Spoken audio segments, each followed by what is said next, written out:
High students, আমরা প্রথম ভিডিওতে ঘর্ষণের উৎপত্তি কিংবা ঘর্ষণ বল কিভাবে সৃষ্টি হয় সেখান থেকে স্থিত ঘর্ষণ চল ঘর্ষণ সম্বন্ধে আলোচনা করেছি।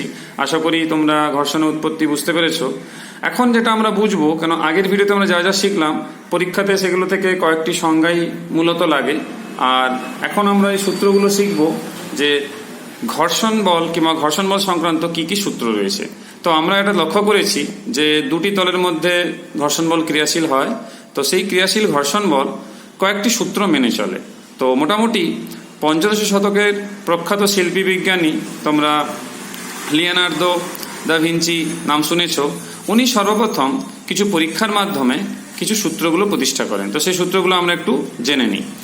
প্রথম সূত্র ছিল যে সংস্পর্শে থাকা দুটি তলের মধ্যে ঘর্ষণ বল সর্বদা তাদের আপেক্ষিক গতির চেষ্টার বিরুদ্ধে বা আপেক্ষিক সরণ কিংবা আপেক্ষিক গতি যা বলতে পারো তার বিরুদ্ধে ক্রিয়া করে। এটা আমরা কিন্তু লক্ষ্য করেছি আগের ভিডিওতে। এই বল স্পর্শতলের সঙ্গে সমান্তরাল ভাবে ক্রিয়াশীল হয়। আমি তোমাদের আগের ডায়াগ্রামটা দেখাবো, এই ডায়াগ্রামটা হোক কি 2.3 ডায়াগ্রামটা হোক, তোমরা লক্ষ্য করে দেখেছো যে তলের সাপেক্ষে সমান্তরাল ভাবে ক্রিয়া করছে এবং গতির বিরুদ্ধে ক্রিয়া করছে। তার মানে যেগুলো এক্সপেরিমেন্ট করে আমরা তথ্যগুলো পেয়েছি তাকেই সূত্র আকারে লেখা হয়েছে। সেকেন্ড পয়েন্ট, সংস্পর্শে থাকা দুটি তলের মধ্যে সীমাস্থ ঘর্ষণ বা চল ঘর্ষণ লম্ব বলের সমানুপাতিক। তাহলে লম্ব বল মানে তোমরা ডায়াগ্রামেও দেখেছো, এখানে লম্ব বল দেখতে পাচ্ছ, এখানেও ছিল, এর সমানুপাতিক। ঠিক আছে, তাহলে এটা আমরা ম্যাথমেটিক্যালি একটু পরেই আলোচনা করছি। থার্ড পয়েন্ট, লম্ব বল ধ্রুবক হলে দেখা যায় সংস্পর্শে থাকা দুটি তলের মধ্যে যে ঘর্ষণ বল ক্রিয়া করে সেটা স্পর্শতলের ক্ষেত্রফলের উপর নির্ভরশীল একেবারে হয় না। ক্ষেত্রফল কম হোক বেশি হোক তার উপরে মান পরিবর্তন হয় না। তল দুটির আপেক্ষিক বেগের উপরেও নির্ভর করে না, যেটা আগের ভিডিওতে আমি বলেছি। আমাদের আলোচনায় যেটা ধরে নেওয়া হচ্ছে যে এই আপেক্ষিক গতিবেগের উপর নির্ভরশীল নয়, মানে সেই কেসগুলোই আমরা আলোচনা করব। অ্যাকচুয়ালি ব্যাপারটা কি হয়, এই আপেক্ষিক গতিবেগের উপরে ততক্ষণ নির্ভর করে না যখন ওর মানটা কম হয়। তাহলে আমাদের যা সিলেবাস রয়েছে, আমাদের যেগুলো আলোচনা হয় আমাদের সিলেবাসের মধ্যে, সেগুলো সবগুলোর ক্ষেত্রে আপেক্ষিক গতিবেগের মান কম। এবার আপেক্ষিক গতিবেগের মান বেশি হলে তখন কিন্তু ডিপেন্ডেন্সটা চলে আসে। অবশ্য সেটা আমাদের সিলেবাস বহির্ভূত জিনিস। আমাদের এখানে সবচেয়ে প্রথম এই সূত্র পড়ার পর যেটা জানবো সেটা হচ্ছে কোএফিসিয়েন্ট অফ স্ট্যাটিক ফ্রিকশন কিংবা স্থিত ঘর্ষণ গুণাঙ্ক। তো তোমরা এখানে ডায়াগ্রামে দেখতে পাচ্ছ এই স্থিত ঘর্ষণ গুণাঙ্ক জানতে গেলে এখানে দেখতে পাচ্ছ প্রযুক্ত বল রয়েছে, নর্মাল রিয়াকশন ফোর্স কিংবা লম্ব প্রতিক্রিয়া বল রয়েছে, বস্তুর ওজন যেটা সর্বসময় বুঝতেই পারছো সবসময় নিচের দিকে লম্বভাবে ক্রিয়া করবে, আর ঘর্ষণ বল দেখতে পাচ্ছ। এবারে লম্ব বল সম্বন্ধে আমি আবার বলি। ব্লক তার ওজনের জন্য সবসময় স্বাভাবিকভাবে, এটা দেখতে পাচ্ছ টেবিলের উপরে ব্লক রাখা আছে, সেটা উলম্বভাবে নিচের দিকে কিংবা ডাউনওয়ার্ডস ক্রিয়া করে। এবারে তার যে প্রতিক্রিয়া বল সেটা হচ্ছে এন, একেই আমরা লম্ব বল কিংবা নর্মাল ফোর্স কিংবা লম্ব প্রতিক্রিয়া বল ভাবে চিনি। এইবারে হচ্ছে স্থিত ঘর্ষণ সম্বন্ধে। না, এটা তোমরা জানো যে ব্লকটার উপরে যে বল এফ বল প্রয়োগ করা হয়েছিল তার একটা প্রতিক্রিয়া বল যেটা স্পর্শতল যে ক্রিয়াশীল হয়েছিল সেটা আমরা বলেছিলাম স্থিত ঘর্ষণ বল। ধরা যাক এই স্থিত ঘর্ষণ বলের যে সর্বোচ্চ বল কিংবা সর্বোচ্চ মান যে বলে সেটাকে স্মল এফ ধরা হলো। তাহলে ব্লকটি গতিশীল হওয়ার মুখে সীমাস্থ মান কিংবা সর্বোচ্চ মান হয়েছিল, তোমরা ডায়াগ্রামে নিশ্চয়ই মনে আছে, capital F equals to small F.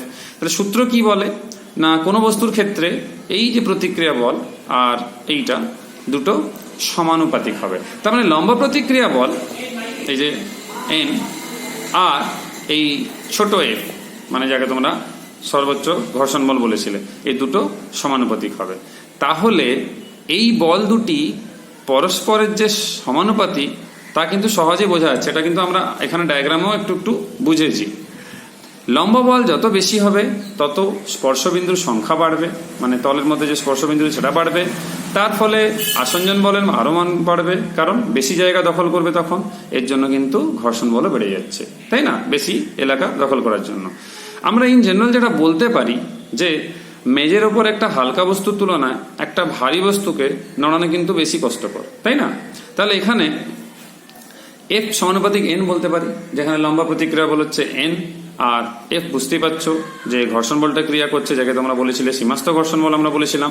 তাহলে এফ প্রপোর্শনাল টু এন, এই প্রপোর্শনালিটি তোলার জন্য কি সমানুপাতিক তোলার জন্য একটা ধ্রুবক এলো, সেই ধ্রুবককে আমরা যেটা মিউ দিয়ে লেখা হয়েছে এটা মিউই লিখতে হবে। একে বলা হয়, অনেকে মিউ এসও লেখে, এস ফর স্ট্যাটিক, এটা হচ্ছে স্থিত ঘর্ষণ গুণাঙ্ক, যেহেতু আমরা স্থিত ঘর্ষণ নিয়ে আলোচনা করছি। একে আমরা ঘর্ষণাঙ্ক কিংবা ঘর্ষণ গুণাঙ্ক বলে থাকি। সংজ্ঞাটা গুরুত্বপূর্ণ, কিন্তু আবার একটা কথা মনে করে দিই, পুরোনো কথা। তাহলে বস্তু দুটোর মধ্যে উপাদান এবং তাদের পৃষ্ঠতলের যে মসৃণতা, তার উপরে নির্ভর করছে ঘর্ষণ গুণাঙ্ক। ক্ষেত্রফলের উপর কিন্তু নির্ভর করে না, আমি বারবার বলছি, মনে রাখবে, শর্ট প্রশ্নতে ভুল হয়ে যায়। তাহলে নির্ভর করছে কার উপরে? উপাদান, কোন রকমের ধাতু অধাতু কিংবা কে রয়েছে সে উপাদান, মেটেরিয়াল, এবং পৃষ্ঠতলে মসৃণতা, যে মসৃণ আছে কি অমসৃণ আছে। স্বাভাবিক মসৃণ একটু বেটার হলে ঘর্ষণ বলের প্রভাব একটু কম হবে, যদি অমসৃণ একটু বেশি হয় তখন বাধা একটু বেশি থাকবে। তাহলে মিউ ইকুয়ালস টু হচ্ছে এফ বাই এন। এই সংজ্ঞাটাকে আমরা ভাষায় লিখতে পারি কিরকম?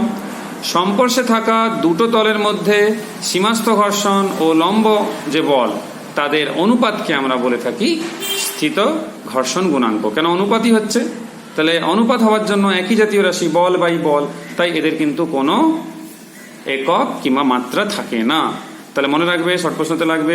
আর এই মিউ এর মান বুঝতেই পারছো, সীমাস্থ ঘর্ষণ বাই লম্ব বল রয়েছে, তাহলে এটা সবসময় এটা বড় রাশি দিয়ে ভাগ হচ্ছে, এই জন্য এর মান সাধারণত একের কম হয়। তাহলে কিছু ক্ষেত্রে মিউ এর মান একের বেশি, কিন্তু মানে সমান বলতে পারো কি একেবারে বেশি করা এক্সপেরিমেন্টালি সম্ভব। যেন পরীক্ষাতে প্রশ্ন আছে যে ঘর্ষণ গুণাঙ্কের মান কি একের বেশি হতে পারে, কখন হতে পারে? তাহলে মনে রাখবে, বায়ুশূন্য স্থানে রাখা এবং বৈজ্ঞানিক পদ্ধতিতে পরিষ্কার দুটো ধাতব যদি আমরা নল নিই, আর তাদের মধ্যে ঘর্ষণ গুণাঙ্কের মান কি ঘর্ষণাঙ্কের মান প্রায় কিন্তু 10 হতে পারে, কিন্তু এটা একটা শর্ত সাপেক্ষ ব্যাপার রয়েছে, এটা একটা স্পেশাল কেস হচ্ছে, এটা একটা ব্যতিক্রমী ঘটনা।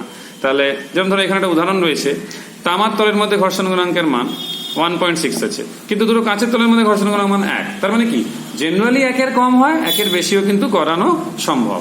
এবার আমরা জানবো যে তাহলে চল ঘর্ষণ গুণাঙ্কের ক্ষেত্রে কি হবে না। দেখো, এই ক্ষেত্রে ব্লকটা টেবিলের উপরে গতিশীল অবস্থায় আছে, তাহলে ব্লকটার উপরে দুটো প্রতিক্রিয়া বল, একটা তার ওজনের বিপরীত দিকে, যেটা তোমরা সবুজ কালিতে দেখতে পাচ্ছ এন, আর চল ঘর্ষণ যেটা এফ ড্যাশ। কেন আগেরটাই আমরা এফ নাম দিয়েছিলাম, এটাও এফ লিখলে তোমাদের কনফিউশন হতে পারে। আর ডান দিকে ধরো গতিশীল হচ্ছে, তাহলে সূত্র যেটা আমরা এখানে লক্ষ্য করেছি, ভিঞ্চির যে সূত্র ছিল সেখান থেকে আমরা এফ ড্যাশ সমানুপাতিক এন, মানে যে লম্ব বল সেটা চল ঘর্ষণ বলের সমানুপাতিক। তো এখান থেকে একটা ধ্রুবক আসবে, স্বাভাবিক সমানুপাতিক যখন তোলা হবে, যেটাকে আমরা এখানে নাম দিয়েছি মিউ ড্যাশ। সেই মিউ ড্যাশকে বলা হয় চল ঘর্ষণ গুণাঙ্ক। এই যে মিউ ড্যাশ আছে, এই ক্ষেত্রেও দেখো দুটোই কিন্তু বলের অনুপাত, সে ঘর্ষণ বল আর লম্ব বল, স্বাভাবিকভাবে এরও কিন্তু মাত্রা এবং একক থাকবে না। এবার প্রশ্ন হচ্ছে, এই যে চল ঘর্ষণের মান, এর যে সীমাস্থ যে ঘর্ষণের থেকে এটা কম, যেটা আমরা ডায়াগ্রাম এখানে লক্ষ্য করে দেখি। দেখো সীমাস্থ ঘর্ষণ যেটা ছিল আমাদের, দেখো এই এডি, কিন্তু চল ঘর্ষণের মান দেখো ইজি, তাহলে দেখো স্বাভাবিকভাবে এডিটা কিন্তু ইজির থেকে বড়, তার মানে কি স্থির ঘর্ষণের মান বেশি। তাহলে এইখানে মনে রাখবে তোমরা, পরীক্ষাতে শর্ট প্রশ্ন রয়েছে মিউ এবং মিউ ড্যাশ, মানে চল ঘর্ষণ গুণাঙ্ক যেটা মিউ ড্যাশ আর মিউ স্থিত ঘর্ষণ গুণাঙ্ক, কোনটা ছোট? না মিউ ড্যাশটা কিন্তু ছোট। তাহলে কিন্তু আমি আবার বলবো, যেটা মনে রাখতে তোমাদের বলেছিলাম, যে তল দুটির আপেক্ষিক বেগ কিন্তু কম হলে, ওই জিনিসটা কিন্তু আমরা লক্ষ্য করেছিলাম যে আমাদের থিওরিগুলো কাজে লাগে, নির্ভরশীলতা ক্ষেত্রফলের উপর নির্ভর করবে কি করবে না। তো তল দুটির আপেক্ষিক বেগ যদি কম হয় তাহলে তো অসুবিধা নেই, থিওরিগুলো খাটছে। যদি আপেক্ষিক বেগের মান বেশি হয়ে যায়, তাহলে চল ঘর্ষণ গুণাঙ্কের মান আরো কিন্তু কমে যেতে পারে। তাহলে অনেক সময় আমরা এই চল ঘর্ষণ গুণাঙ্ককেই, যেহেতু বস্তু আমরা গতিশীল করি, তাহলে তাকেই আমরা ঘর্ষণ গুণাঙ্ক হিসাবে বলে থাকি। তার মানে অনেক সময় চল ঘর্ষণ গুণাঙ্ককেই যখন ইন জেনারেল আমরা ঘর্ষণ গুণাঙ্ক বলি, তখন সেটা চল ঘর্ষণ গুণাঙ্ক বলে থাকি।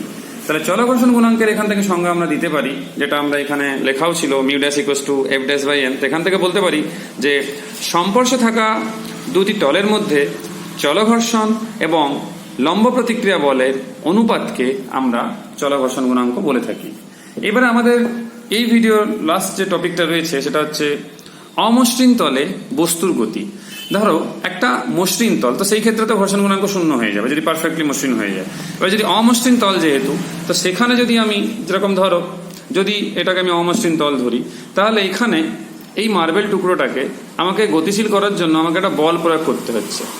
তাহলে এই যে গতিশীল করার জন্য যে বল প্রয়োগ করছি, তো তাহলে বস্তুর উপর যে প্রযুক্ত বল সেটা স্বাভাবিকভাবে ঘর্ষণ বলের বেশি হতে হবে, না হলে কিন্তু আমি আস্তে করে ঠেলছি কিন্তু নড়ছে না। যখন বেশি পরিমাণ বল প্রয়োগ করব তখন গিয়ে গতিশীল হচ্ছে। সাপোজ এর ভর যদি স্মল এম হয় আর এর উপরে যদি আমি এফ পরিমাণের বল প্রয়োগ করে থাকি, তাহলে বস্তুর মধ্যে একটা স্বাভাবিকভাবে একটা ত্বরণের সৃষ্টি হচ্ছে। তাহলে তল যেহেতু অমসৃণ হচ্ছে, এই বস্তুর যে গতি স্বাভাবিকভাবে চলঘর্ষণকে বাধা দিচ্ছে, সে কম হলেও বাধা দিচ্ছে। তাহলে আমরা আগের যদি সূত্রটা লাগাই, যেটা আমরা এখানে পড়েছি, F dash equals two mu dash N, সেটাকে লিখলাম F dash equals two mu dash N. এবারে তোমরা ভেবে দেখো, এই যে F dash equals two mu dash N রয়েছে, যদি আমরা গতি এখানে আলোচনা করি, যে গতির দিক যদি আমরা ধরি এখানে, তাহলে এখানে একটা বল প্রয়োগ করেছি এফ, এফ ড্যাশ তাকে বাধা দিচ্ছে, লব্ধি বল কত? এফ মাইনাস এফ ড্যাশ, আর ত্বরণ সৃষ্টি হয়েছে এ, তাহলে প্রযুক্ত বল কত? যদি এর ভর আমি এম ধরি তাহলে কত লিখবো? F minus F dash equals to M A. তাহলে এফ ড্যাশ আবার কত? Mu dash N.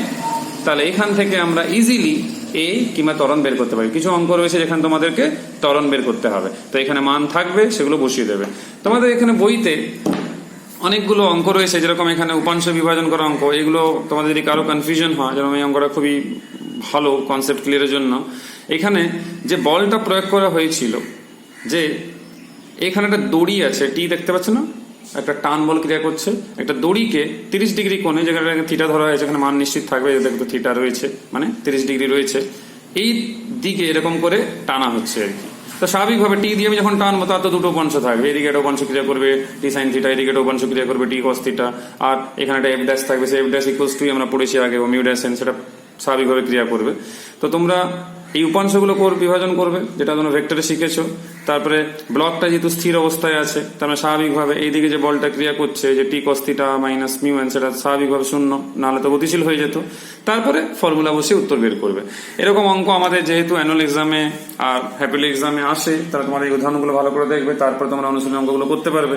এখানে পরপর অঙ্কগুলো রয়েছে, মোটামুটি 8টা অঙ্ক রয়েছে, তার মধ্যে প্রথম 7টা অঙ্ক তো খুবই গুরুত্বপূর্ণ অঙ্ক, সবগুলোই খুব গুরুত্বপূর্ণ। 5-এর দাগটাও এটা খুব গুরুত্বপূর্ণ অঙ্ক রয়েছে। তো পারলে তোমরা সবগুলোই 8টাই অঙ্ক দেখবে। আমরা পরের ভিডিওতে আরো নতুন জিনিস, যেরকম ঘর্ষণ শঙ্কু, ঘর্ষণ কোণ, বিরাম কোণ কিংবা স্থিতি কোণ, এই এই সম্পর্কে আমরা একটু ডিটেলসে আলোচনা করব। Till then, bye for now.